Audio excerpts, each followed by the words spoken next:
What if I told you that true power doesn't come from a billion-dollar bank account, but from a place that money can't even touch? We live in a world that worships wealth, that tells us the rich and powerful are a different breed, untouchable. And let's be honest, doesn't it drive you crazy when you see arrogance go completely unchecked? Well, get ready for a story that flips that entire idea on its head. This is a story for anyone who has ever wished that someone would come along and teach a lesson in what truly matters. Prepare to meet Dominic Patterson. He's the definition of an arrogant heir, a man who believes his fortune gives him the right to stand above everyone else. In his world, kindness is a weakness and people are merely pawns in his game. Then there's Bella Campbell, the quiet, intelligent cook's daughter. In Dominic's eyes, she's invisible, a part of the background scenery. But what he's about to learn is that the quietest people often have the most powerful voices. This is the incredible story of how a cook's daughter teaches an arrogant heir a lesson in humility so profound, so unexpected, that he was left utterly speechless. We're about to witness the moment their two worlds collide in a fiery clash of ego and grace, a confrontation that will set in motion a chain of events leading to a shocking redemption, an unlikely love story, and a plot twist no one saw coming. You are about to see that sometimes the greatest changes come from the most humble beginnings. This story is a powerful reminder that our circumstances don't define our worth. Before we dive in, I want to feel connected with all of you watching. Please drop a comment below and let me know what beautiful city you're watching from today, so we know how far our story has traveled. And don't forget to hit that like button, subscribe to the channel so you don't miss our next story, and please share this video with someone you think will be touched by this incredible journey. Let's begin. You know, it's funny how life works. Sometimes the universe sends a whisper, and other times it sends a wrecking ball disguised as a person. For Dominic Patterson, that wrecking ball had a name, though he barely knew it. He was, for all intents and purposes, a king in his own world, an arrogant heir to a fortune so vast it was almost abstract. His days were a blur of tailored suits, boardroom battles, and the casual dismissal of anyone he deemed beneath him.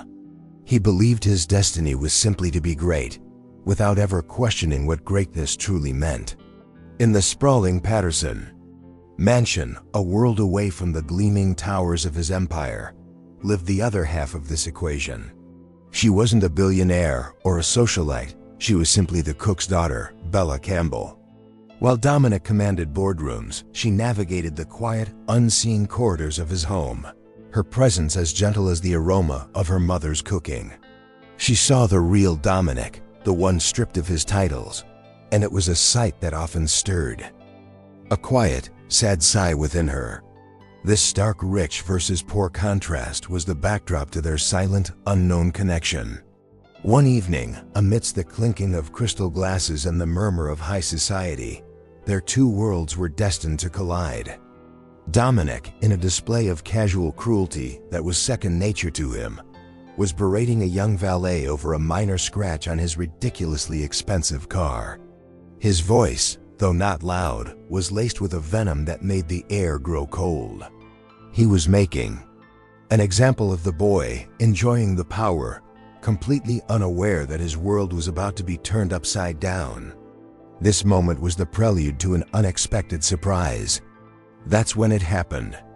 Bella, who had been nearby, stepped forward. There was no drama, no grand entrance. She simply handed the trembling valet a cloth, her eyes meeting Dominic's for a fleeting second. Then, with a voice as clear and calm as a still lake, she spoke. It wasn't what she said about the car, but what she said about the boy's dignity that struck a chord. She delivered a lesson in humility so swift and sharp that the air crackled with unspoken tension. It was a lesson he never, ever saw coming. For the first time in his life, Dominic Patterson, the man whose words could make or break fortunes, was left utterly speechless. Her simple, powerful truth hung in the air, dismantling his arrogance piece by piece.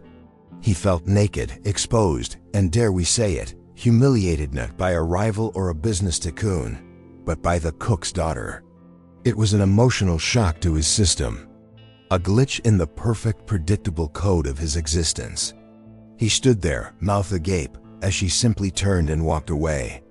The guests barely noticed the exchange, but for Dominic, the party was over. The music, the laughter, it all faded into a dull roar in his ears. He couldn't shake the look in her eyes or the weight of her words. Who was this woman?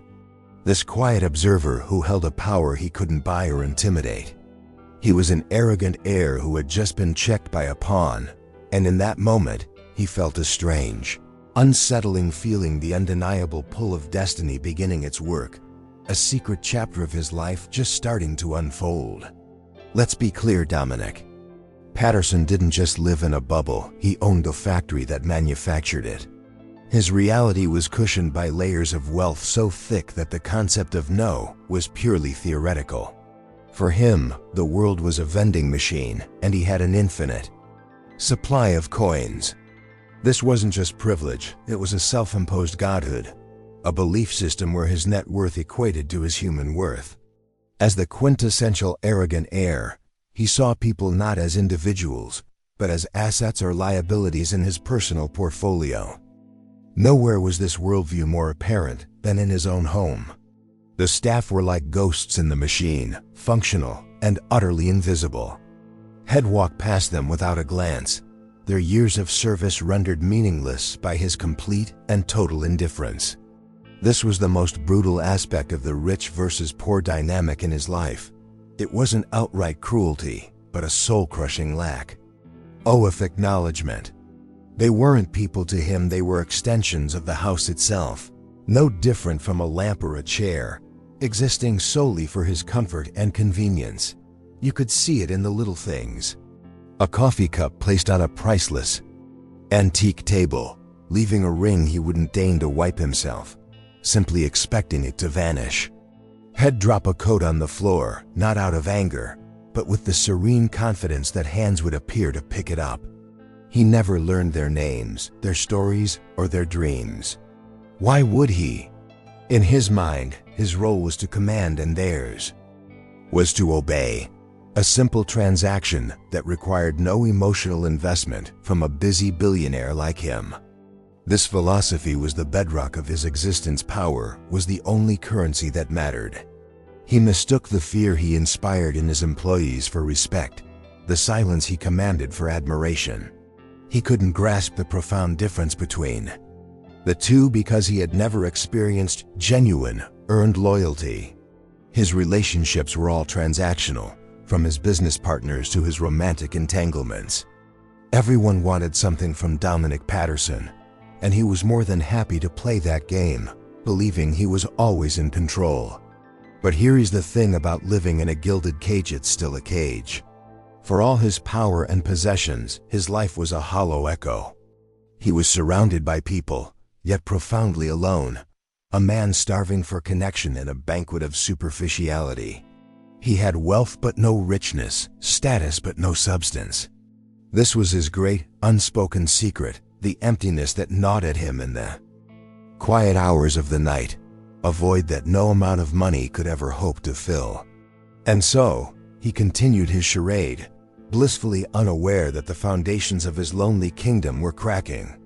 The brief, unexpected encounter with Bella Campbell, the cook's daughter, was a tremor he had tried to ignore. But it was more than that. It was the first sign of a coming earthquake, a destiny he couldn't control, preparing to shatter the illusion he called his life. The lesson in humility had been delivered, its impact was yet to be truly understood. In the same house where Dominic's ego filled every room, Bella Campbell carved out a space of quiet dignity.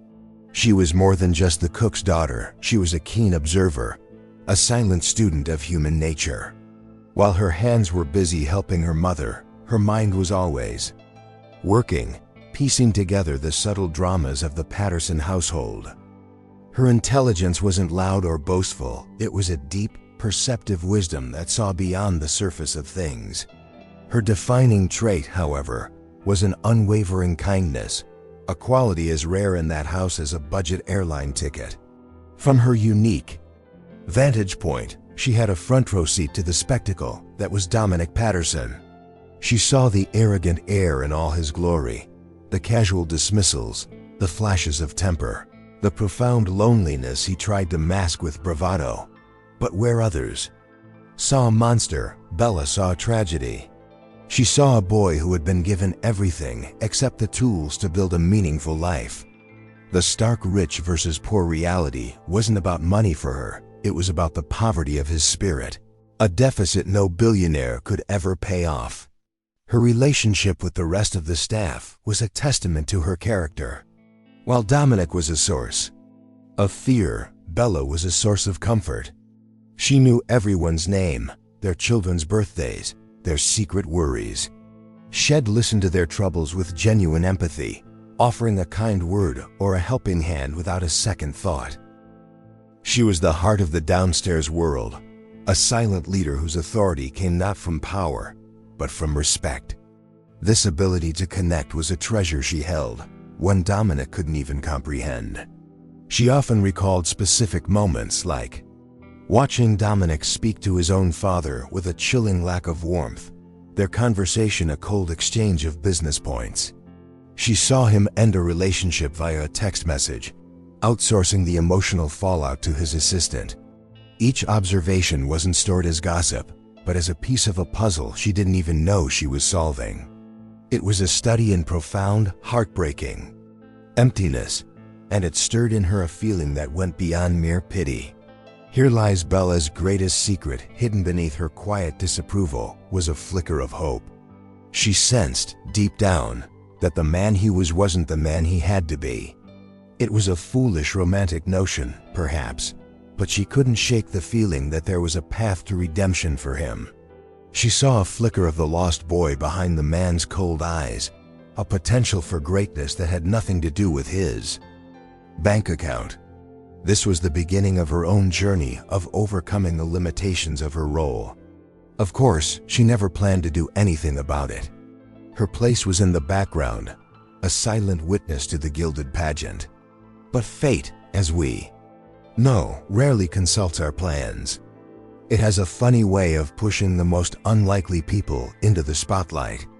A storm was brewing in the form of a lavish party, an event that would demand more from her than just quiet observation. Her destiny was calling, and soon she would have no choice but to answer. The party was a classic Patterson affair, ostentatious, loud, and shimmering with a desperate kind of glamour. People laughed too loudly and smiled too widely, a sea of expensive sharks circling for their next deal. It was the perfect stage for Dominic to perform his role as the untouchable billionaire. He moved through the crowd with a practiced ease, but his eyes were cold, constantly scanning, assessing. He wasn't enjoying the party, he was conquering it. This was his natural habitat, a place where his power was absolute. Then came the inciting incident, a moment so small it was almost comical.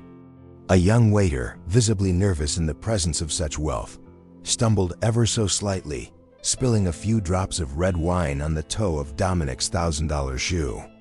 A gasp, a moment of frozen silence. For the waiter, it was a nightmare. For Dominic, it was an opportunity.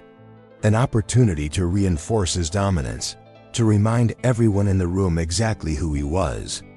And reinforce it he did. Are you blind or just incompetent? Dominic's voice wasn't a shout, but a low, surgical cut. He humiliated the young man in front of everyone, dissecting his character with cruel precision. The boy stood head bowed, shame radiating from him in waves. The guests watched, some with discomfort, others with a grim satisfaction. This was the world they understood, the clear and brutal hierarchy of the rich versus poor, and the arrogant heir was simply playing his part to perfection. Just as the moment stretched into unbearable cruelty, a quiet force intervened. Bella Campbell, who was helping to clear plates, moved forward with a grace that was utterly out of place, yet completely commanding. She didn't address Dominic, she knelt, handed the waiter a clean napkin, and whispered something only he could hear. Her action was a masterclass in deflection and kindness, a silent rebellion against the ugliness of the moment. It was an act of profound humility on behalf of someone else. Dominic was caught completely off guard. He was prepared for tears, for apologies, for groveling. He was not prepared for this. He was not prepared for the cook's daughter to so calmly and efficiently dismantle his public execution. The sheer audacity of her intervention left him, for a second time, momentarily speechless. It was a surprise that short-circuited his brain. Who on earth did she think she was to interfere with him? The spell was broken. The guests, sensing the drama had been diffused, returned to their conversations. But for Dominic, a new drama had just begun. The shock quickly curdled into a cold, focused rage. He felt challenged, undermined, and he would not let it stand. He watched her walk away, her back straight and proud, and made a vow. He would find her, he would talk to her, and he would make sure she never, ever forgot her place again. His anger simmering, Dominic cornered Bella in a quiet corridor, away from prying eyes. This was his turf, a place where his voice was law. "I don't know what you think you were doing back there," he began, his tone dripping with condescension. "But let me make something clear for you." He was ready to unleash the full force of his verbal arsenal, to cut her down to size, to re-establish the natural order of things. He was the arrogant heir, and she, the cook's daughter, was about to receive a lesson she'd never forget. He launched into a tirade about her place, about the audacity of her actions, about how people like her should remain invisible. He tried to wound her with the rich versus poor dynamic, reminding her that she existed in his world only by his family's generosity. He wanted to see her flinch, to see the tears well up in her eyes. He wanted to make her feel small and insignificant, to be humiliated, just as he had felt when she'd stolen his thunder. It was a cruel, calculated attack, designed to break her spirit. But Bella didn't break. She didn't cry. She simply stood there, listening patiently until he had exhausted his supply of venom. Her calmness was more infuriating to him than any argument would have been. When he finally fell silent, breathing heavily, she looked him straight in the eye. "Are you finished?" she asked, her voice even. There was no fear in her, only a profound, unshakable stillness that was both maddening and strangely captivating. "Mr. Patterson," she said, her voice soft but firm, "you seem to believe respect is something you can demand, that people owe it to you because of your name or your bank account." She took a small step closer, not in aggression, but in sincerity. "But that's not respect, sir. That's fear. Real respect, the kind that matters, has to be earned." It was simple, undeniable logic. A truth so fundamental that his wealth and power could build no defense against it. It was a lesson in humility, delivered again. Dominic was left yet again, completely speechless. Her words were not an attack, but a diagnosis. She had looked past the billionaire and seen the deeply flawed man beneath.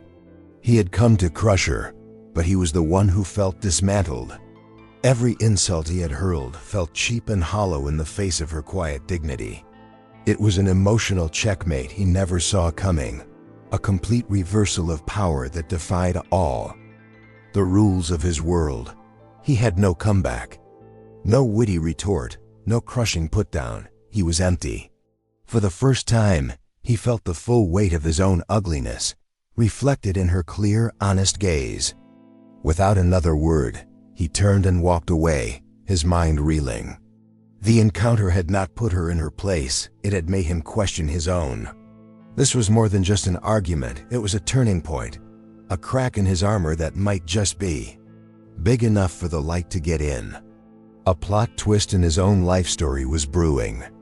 Back in the world he understood, or thought he did, Dominic Patterson faced a challenge of a different kind. A deal was on the table, one that could elevate his family's company to unprecedented heights. It all hinged on one man, a legendary investor named Arthur Vance. Vance was a billionaire himself, but he was a different breed entirely. He had built his empire from the ground up, and he was notoriously unimpressed by the glitz and glamour that Dominic used as his primary weapons. Vance was old school, a man who valued character over cash flow. Dominic, of course, believed he could handle it. He prepared for the meeting in his usual way, assembling a presentation that screamed power and success.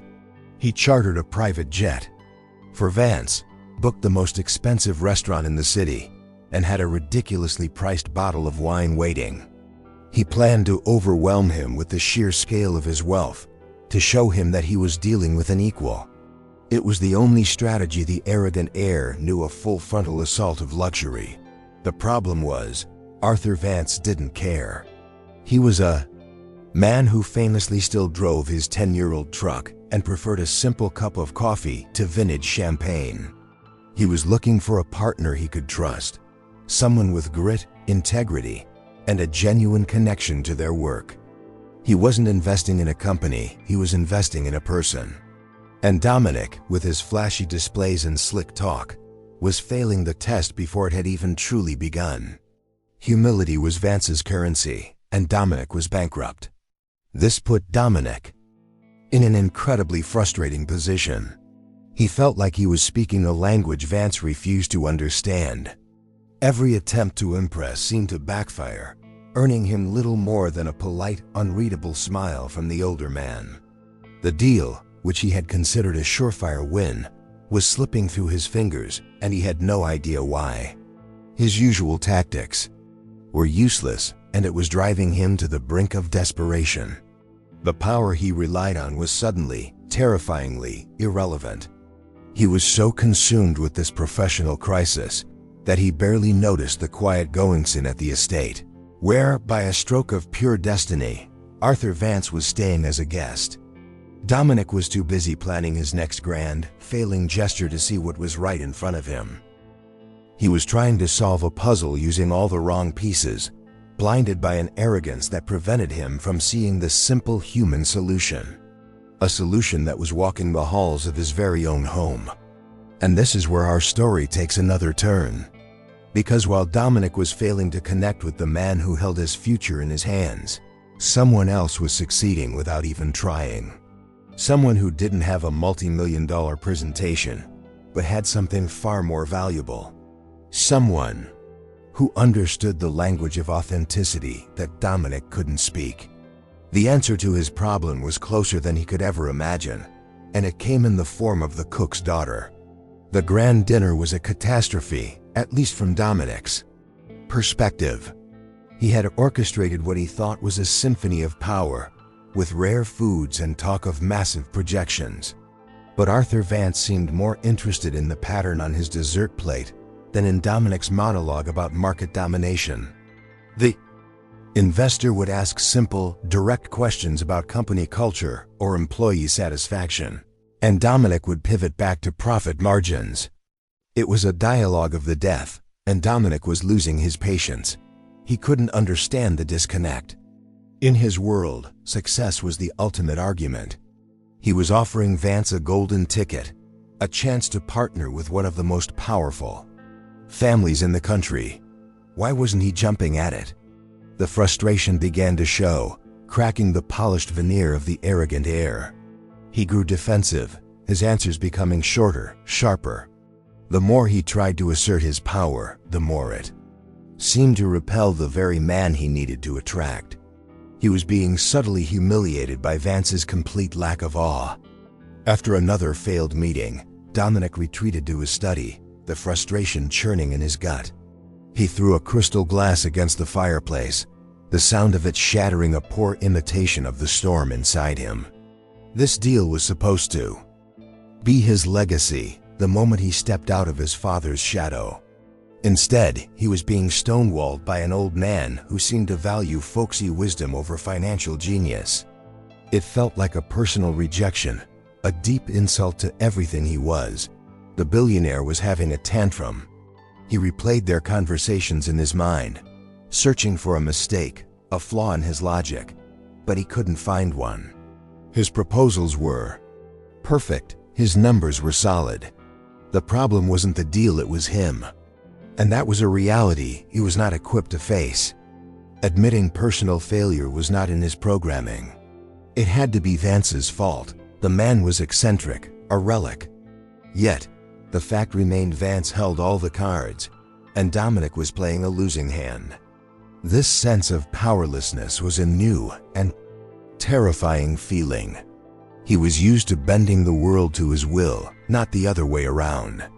He paced his room like a caged tiger, the pressure mounting with every passing hour. He needed a new angle, a different strategy, but he was drawing a blank. His entire playbook, the one that had served him so well his entire life, was suddenly obsolete. He was a warrior with a sword in a world that now demanded a handshake. Little did he know, the key to his salvation was not in some aggressive new business tactic or financial strategy. The answer wasn't in a boardroom or a spreadsheet. It was in the quiet, everyday interactions happening under his own roof. A plot twist was being written by destiny, and the author was not Dominic Patterson, but the very people he had spent his life ignoring.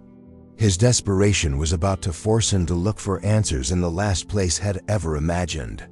From the two-burness window of his study, stewing in his own frustration, Dominic saw something that stopped him cold. It was Bella Campbell, the cook's daughter, in the garden. She was talking to his head gardener, a man Dominic hadn't exchanged more than 5 words with in 10 years. But they weren't just talking, they were laughing. Bella was listening intently, her head tilted with genuine interest, as the old man showed her a prize-winning rose. It was a scene of such simple, effortless connection that it felt utterly foreign to him.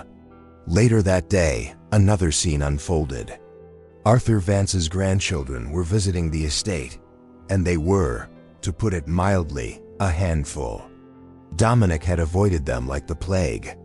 But he saw Bella with them, not as a babysitter, but as a playmate. She was on her hands and knees, helping them build a rickety-looking fort out of blankets and chairs.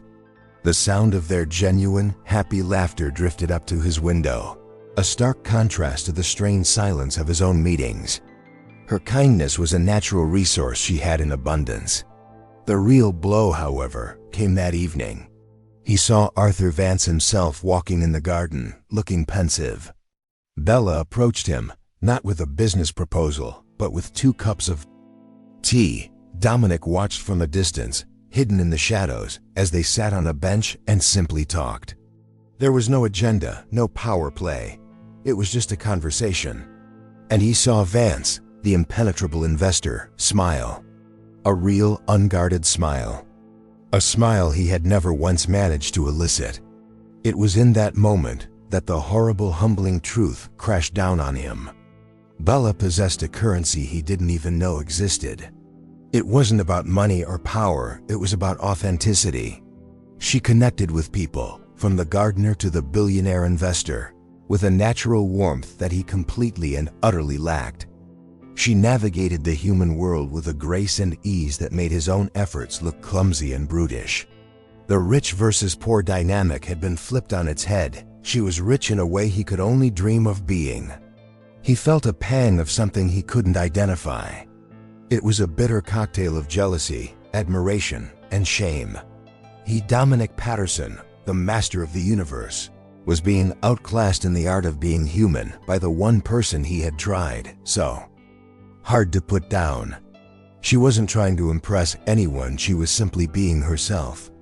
And her authentic self was infinitely more impressive than the carefully constructed persona he presented to the world. It was a truly emotional revelation. A desperate idea began to form in his mind. It was insane. It was humiliating. It went against every fiber of his being as an arrogant heir. But the deal, and perhaps something more he wasn't ready to admit, was on the line. He had to understand what she knew. He had to learn what she did. The man who had everything was about to be forced to ask for help from the woman who, he thought, had nothing. The irony was almost too much to bear. Swallowing his pride was like swallowing broken glass, but Dominic knew he had no other choice. He found Bella in the kitchen late that night, long after the other staff had gone home. She was wiping down the counters, humming softly to herself. The quiet domesticity of the scene was so far removed from his world of hostile takeovers and power lunches. He stood in the doorway for a long moment, the arrogant air suddenly feeling like an intruder in his own home. He was about to ask for help, a position he despised. "I need to talk to you," he said, his voice coming out harsher than he intended. Bella turned, unsurprised by his presence, but guarded in her expression. She simply raised an eyebrow, waiting. The power dynamic had shifted so completely since their last conversation. He was no longer there to reprimand her, he was there as a supplicant. This was his first, painful step on the long road to redemption, though he only saw it as a desperate business move. "I saw you," he admitted, the words feeling foreign in his mouth. "With Vance, with his family, with the staff." He gestured vaguely, unable to properly articulate what he had witnessed. "How do you do that?" he finally asked, the question hanging in the air between them, raw and exposed. "How do you make people like you?"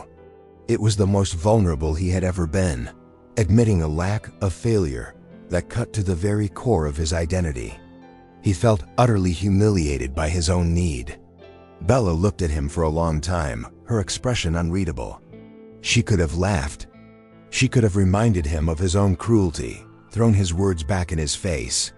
She had every right to turn him away, to let the powerful billionaire flounder in his own mess. It would have been justice in a way.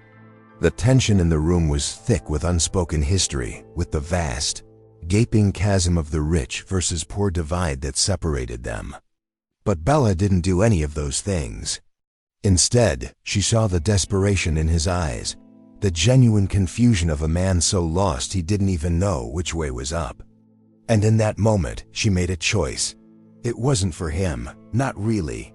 It was for the flicker of potential she had always secretly believed was there. It was an act of profound, almost reckless kindness. A choice that would change both of their lives forever. "It's not a trick, Mr. Patterson," she said softly, her voice devoid of triumph. "There's no secret formula." She dried her hands on a towel and leaned against the counter, finally meeting his gaze directly. "If you really want to learn, it'll help you. But my lessons aren't going to be what you expect." A deal was struck, not of business, but of the soul. The cook's daughter was about to become the teacher, and the master of the universe was about to become her most challenging student. Destiny had set the stage. Dominic expected a crash course in charisma, perhaps a list of phrases or techniques to mimic sincerity. He thought Bella would give him a script to follow, a shortcut to winning over Arthur Vance. What he got instead was something far more fundamental and infinitely more difficult. Her first lesson wasn't in a boardroom, but in the staff dining hall. "Your first task," Bella said, "is to sit here and listen. Don't talk, don't offer solutions. Just listen to their conversations." For a man used to dominating every room, this was torture. He sat awkwardly at the table, the staff falling into a nervous silence at the sight of the arrogant air in their midst. But Bella was there, and her presence slowly put them at ease. They began to talk about their families, their struggles, their small joys. Dominic listened, at first with impatience, then with a dawning sense of surprise. These invisible people had lives as complex and emotional as his own. They worried about mortgages, sick children, and aging parents. It was a world of concerns he had never once considered. Bella's next lesson was on empathy. She didn't give him a lecture, she gave him a story. She told him about Maria, one of the housekeepers, whose son needed expensive braces the family couldn't afford. "Don't think about how to solve it," Bella instructed. "Just for a minute, try to feel it. The worry, the feeling of helplessness." This was alien territory for Dominic. He was a problem solver, a billionaire who threw money at issues until they disappeared. The idea of simply feeling someone else's pain was revolutionary. Then came the hardest part, the practical application. Bella pointed out that one of the groundskeepers had been using a faulty, dangerous lawnmower for months because he was afraid to ask for a new one. A small act of kindness is more powerful than a grand gesture, she told him. Don't make a show of it. Just replace the mower, anonymously. The concept of doing something good without taking credit for it was completely foreign to Dominic's ego-driven world. He struggled immensely with these lessons. They were a direct assault on his entire way of life. They required him to be quiet when he wanted to command, to feel when he wanted to analyze, and to give without receiving acknowledgement. It was a grueling process of unlearning a lifetime of bad habits. This was the true meaning of humility, and it was the hardest work he had ever done. It was a journey of overcoming his own worst instincts. Bella watched him, patient but firm. She didn't praise him or coddle him. She simply created the opportunities for him to change and let him choose whether to take them. She was teaching him that connection wasn't a strategy, it was a consequence. A consequence of listening, of caring, and of seeing the humanity in others. He didn't know it yet, but this wasn't just about closing a business deal anymore. This was about saving his own soul, a path to redemption he was just beginning to walk. The new lawnmower appeared by the groundskeeper's shed the next morning. There was no note, no announcement. It was just there. From his window, Dominic watched the old man discover it. He saw the confusion, then the disbelief, and finally, a slow, wide grin spreading across his face. The man patted the new machine like it was a prize-winning horse. He didn't know where it came from, but his relief was palpable. A visible weight lifted from his shoulders. It was a small act, a minor expense for a billionaire, but the impact was undeniable. As Dominic watched, a strange feeling began to stir in his chest. It wasn't the triumphant pump of closing a deal or the ego boost of a public compliment. It was a quiet, warm glow, a feeling of fulfillment. He hadn't gotten any credit. No one was patting him on the back. And yet, he felt a sense of satisfaction that was deeper and more real than any he had felt before. It was a surprise, an emotional dividend he hadn't anticipated. This was his secret. A quiet act of kindness performed in the shadows. He had solved a problem for someone, not as Dominic Patterson, the arrogant heir, but as an anonymous benefactor. The act was pure, untainted by his own ego or ambition. He thought about Maria and her son's braces. The next day, an anonymous donation was made to a local dental clinic specifically to cover the costs for the son of a Patterson employee. He didn't tell Bella. He didn't tell anyone. This newfound feeling was addictive. He started to see opportunities everywhere. A leaky roof in the chauffeur's cottage, a scholarship fund for the staff's children, better health benefits for the entire household. He addressed them all, quietly and efficiently, through his financial office with strict instructions of anonymity. He was using his immense power not for personal gain, but for the genuine betterment of the people around him. It was a radical shift, a silent plot twist in his own character arc. He began to see the staff differently. They were no longer invisible. He knew their stories now, their struggles. He started greeting them by name, asking about their families, not as a technique he'd learned, but because he was genuinely curious. The fear they once held for him began to slowly, cautiously, transform into a bewildered sort of respect. The atmosphere in the house began to change, to lighten. A genuine sense of community was beginning to form, all because he had learned the simple power of humility. He hadn't even spoken to Arthur Vance again. He had been so focused on these small human projects that the deal had almost slipped his mind. But something incredible was happening. He was changing. The emptiness he used to feel was being filled, not with more money or power, but with this strange, warm sense of purpose. He was on a path to redemption, and for the first time, he realized it had nothing to do with business and everything to do with the man he was becoming. Just as Dominic was starting to navigate this new internal landscape, his old world came crashing back in the form of his fiancée Tiffany.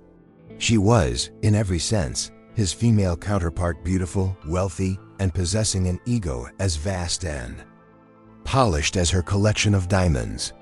She was a perfect match for the old Dominic, the arrogant heir.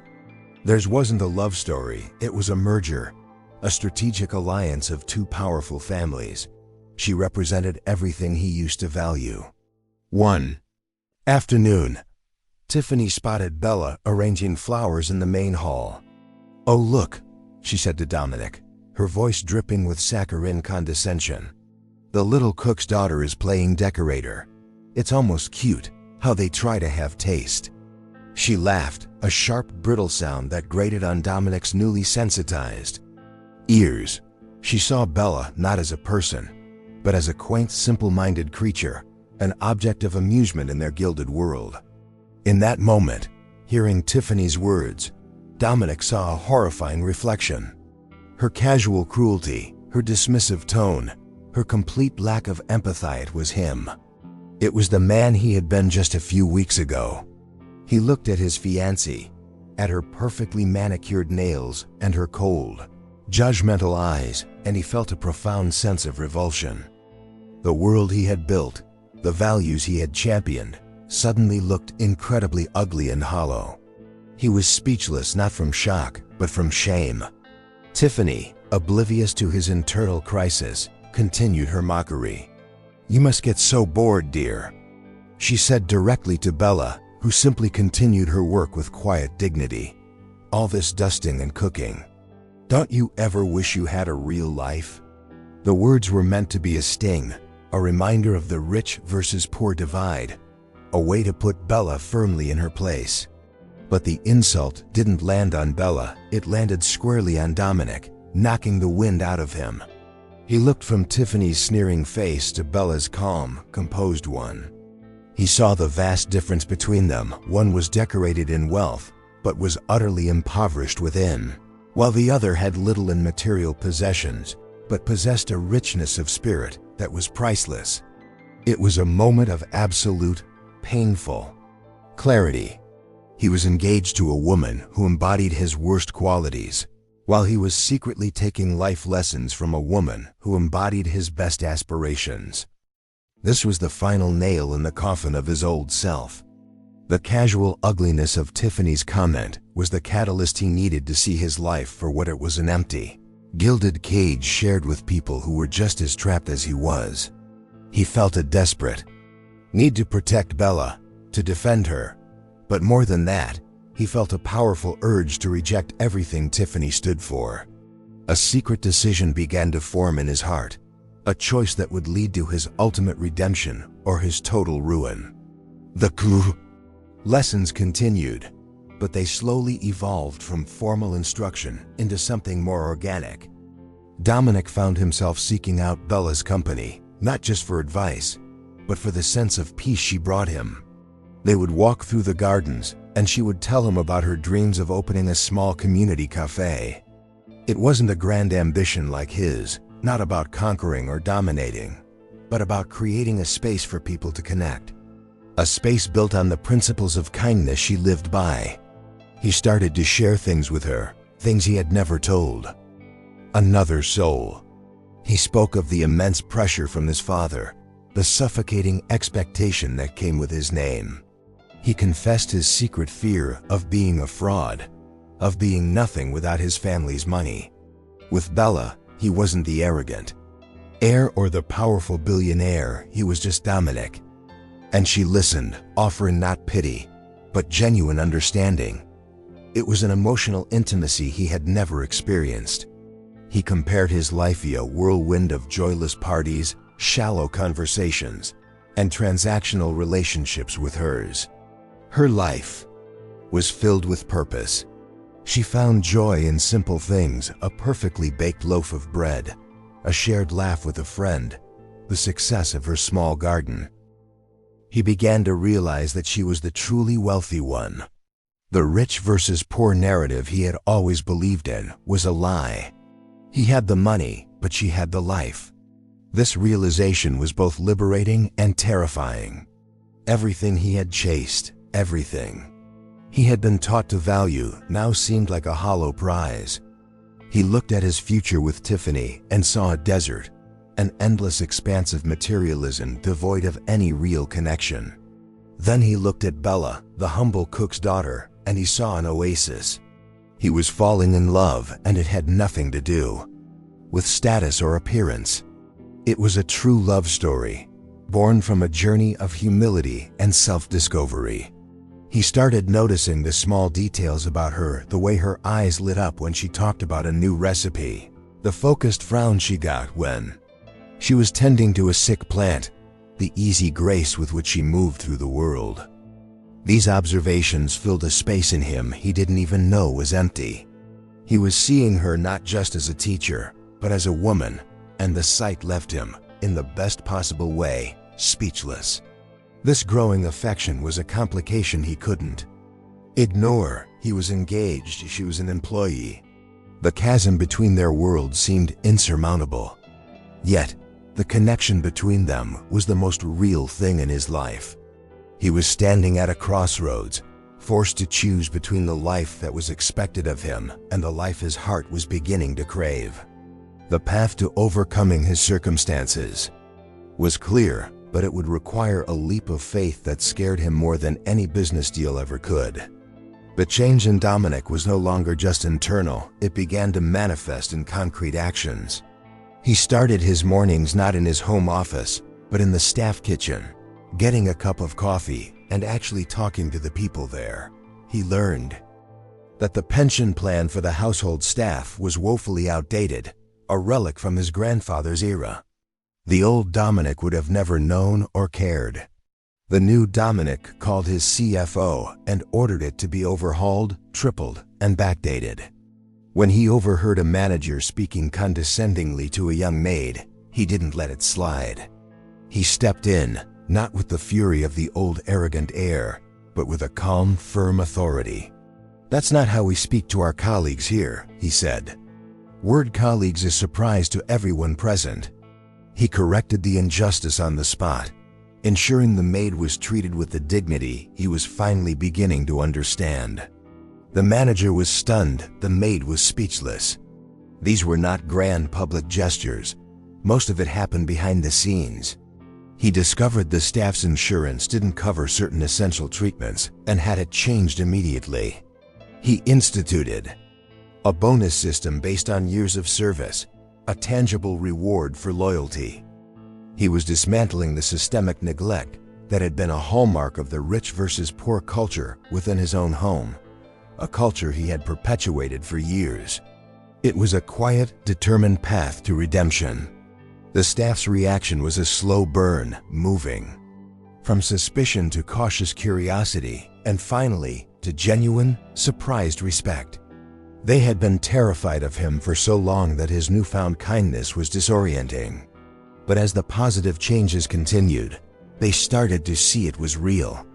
They began to greet him with genuine smiles, not fearful ones. They would offer him insights and suggestions, no longer afraid of being dismissed. He was, for the first time, becoming their leader, not just their boss. Bella watched all of this with a quiet pride. She never took credit, but Dominic knew. This transformation was her doing. She had given him the map, and he was finally learning to read it. He was overcoming his own legacy of arrogance, one small, just act at a time. The powerful billionaire was learning that true power lay not in commanding fear, but in earning loyalty and fostering community. This change wasn't just confined to the walls of the estate. It began to bleed into his business practices, his interactions with the outside world. He was still a formidable businessman, but his methods were changing. He was listening more, collaborating, thinking about the human impact of his decisions. He was still preparing for his final meeting with Arthur Vance, But he felt a different kind of confidence now, one not rooted in his bank account, but in the person he was becoming. The day for the final meeting with Arthur Vance arrived. Dominic walked into the room not with his usual swagger, but with a quiet sense of calm. He had no flashy presentation, no new tricks up his sleeve. He was prepared to speak honestly about his vision for the company, a vision that now included employee welfare and ethical practices as core tenets, not just as footnotes. He was prepared to be rejected, but he would be rejected as his new, authentic self. Before Dominic could even begin, Arthur Vance held up a hand. "Son," the old investor said, a warm smile on his face. "I've seen all I need to see. The deal is yours, if you still want it." Dominic was stunned, left utterly speechless. He hadn't said a word. He hadn't made his pitch. He didn't understand. But how? He stammered, the articulate billionaire suddenly at a loss for words. "I wasn't testing your business acumen," Dominic, Vance explained. "I knew your numbers were good from the start. I was testing your character." He revealed that he had been quietly observing the goings-on at the estate for weeks. He had spoken at length with the staff, from the head gardener to the kitchen porters. This was his secret due diligence. He hadn't been investing in a company, he had been investigating its soul. This was the ultimate plot twist. "A company is only as strong as its foundation," Vance continued, his eyes twinkling. "And its foundation is its people." For weeks, all I saw was an arrogant heir who treated his staff like furniture. I was ready to walk away. He leaned forward, his voice dropping slightly. "And then something changed. You changed. I saw you listening. I heard about the new lawnmower, the pension plan, the way you started treating people with respect. That's what impressed me." Dominic's mind reeled. All those small acts of kindness, those lessons in humility, performed in secrecy had been the real test all along. He had passed without even knowing he was being graded. Then, Vance delivered the final, most impactful revelation. "But I can't take credit for seeing the potential in you," he said. "Someone saw it long before I did." He gestured towards the door, and in walked Bella Campbell. "This young lady," Vance said, his voice full of admiration, "told me to be patient. She told me the man I was seeing wasn't the real you. She had faith in your capacity for redemption." He looked at Dominic. "Her belief in you and your ability to change because of her influence. That's the kind of character I'm willing to bet $1 billion on." Destiny had brought them all to this incredible, unforeseen moment. The gala was the social event of the year, a glittering showcase of the city's elite. It was meant to be. The place where Dominic and his father officially announced a monumental partnership with Arthur Vance. All eyes were on the Patterson family. Dominic stood at the podium, his fiancée Tiffany beaming possessively at his side, the very picture of a power couple. He was supposed to give a speech about business, about power, about the future of his empire. But he had a different speech in mind. He started by thanking his father and the guests, his voice steady. Then, he went off script. "Success, we're told, is about wealth and power," he began, his eyes scanning the crowd of billionaire faces. "I lived my life by that creed. I was an arrogant heir, and I believed that my net worth defined my worth as a man." A confused murmur rippled through the room. This was not the triumphant speech they were expecting. Tiffany's smile began to falter. He then turned to his fiancée. "Tiffany," he said, his voice clear but not cruel, "you are the embodiment of the world I once valued. But I can no longer live in that world." He gently removed his hand from hers. "This engagement is over." Gasps echoed through the grand ballroom. He had just publicly humiliated one of the most powerful socialites in the city, but it wasn't an act of malice. It was an act of brutal, necessary honesty. It was his final act of overcoming his past. Then, he did something no one could have predicted. The person who truly deserves the credit for this partnership, and for any good you might see in me is not on this stage." His eyes found her standing near the back of the room, helping the catering staff. "Bella Campbell," he said, his voice ringing with an emotional power that captivated everyone. "Would you please come up here?" The entire room turned to stare at the stunned cook's daughter. As a hesitant Bella walked towards the stage, Dominic continued, "This woman, the daughter of our family's cook, has more integrity, kindness, and wisdom in her little finger than I have ever had. She taught me about humility. She taught me that true wealth is not what you have, but what you give." He took her hand as she reached the stage, ignoring the shocked faces of his parents and the furious glare from Tiffany. He looked directly at Bella, then back at the audience, his voice full of a conviction that was unshakable. "This so-called cook's daughter, with no fortune to her name, taught me what it means to be a worthy man.